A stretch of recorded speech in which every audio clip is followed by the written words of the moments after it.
இன்னைக்கு நம்ம கோதுமை போலி எப்படி செய்யறதுன்னு பார்ப்போம். அதுக்கு தேவையான பொருட்கள்: ஒரு கப்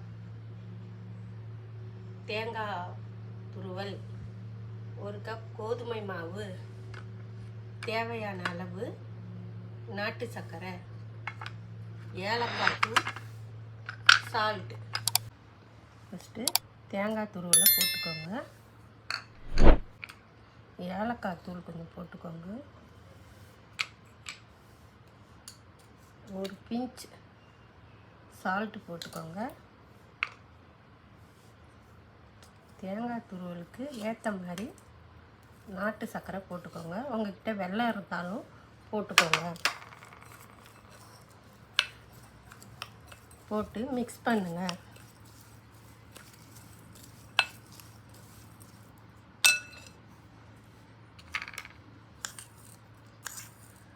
தேவையான அளவு இனிப்பு சேருங்க. சேர்த்து மிக்ஸ் பண்ணுங்க.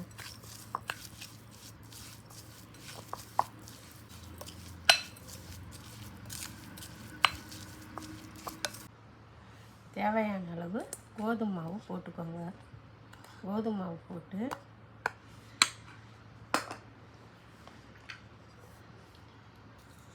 சால்ட்டு போடுங்க. தேவையான அளவு சால்ட்டு போடுங்க. தண்ணி ஊற்றி கோதுமை மாவை சப்பாத்தி செய்கிற அளவுக்கு பிசைஞ்சிக்கோங்க. ஒரு கப் கோதுமை மாவு சப்பாத்தி செய்கிற அளவுக்கு இது மாதிரி உருண்டை பிடிச்சி சப்பாத்தி செய்கிற அளவுக்கு வச்சுக்கோங்க. இது 5 போலி செய்யலாம். தேங்காயும் நாட்டு சர்க்கரையும் போட்ட கலந்த மிக்ஸை இதில் போட்டு கொஞ்சம் ஹீட் பண்ணுங்க. ஹீட் பண்ணி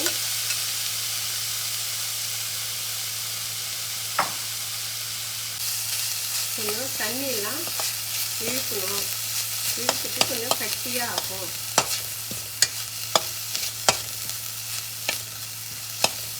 தண்ணியெல்லாம் இழுக்கிற வரைக்கும் கிளறி விடுங்க.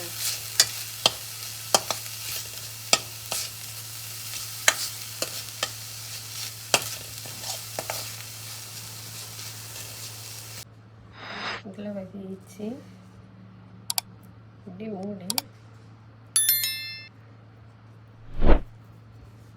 மாவு தொட்டு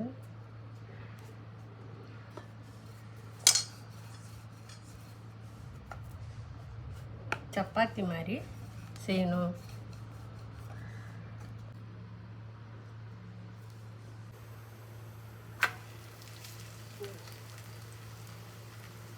சப்பாத்தி பதத்துக்கு சுடணும். கொஞ்சோண்டு நெய் போடுங்க. நெய் போட்டால் ரொம்ப டேஸ்டாக நல்லா இருக்கும்.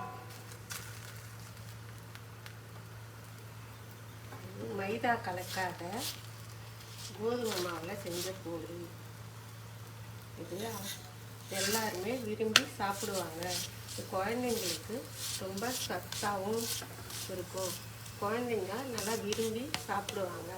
சப்பாத்தி சாப்பிடாதவங்க கூட இந்த போலி சாப்பிடுவாங்க.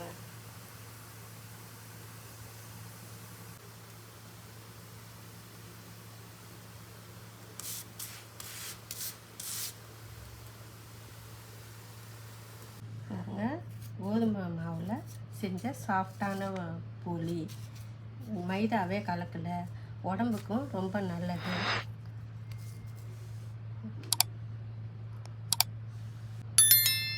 இது மைதா கலக்காதனால குழந்தைங்களுக்கு நம்பி கொடுக்கலாம்.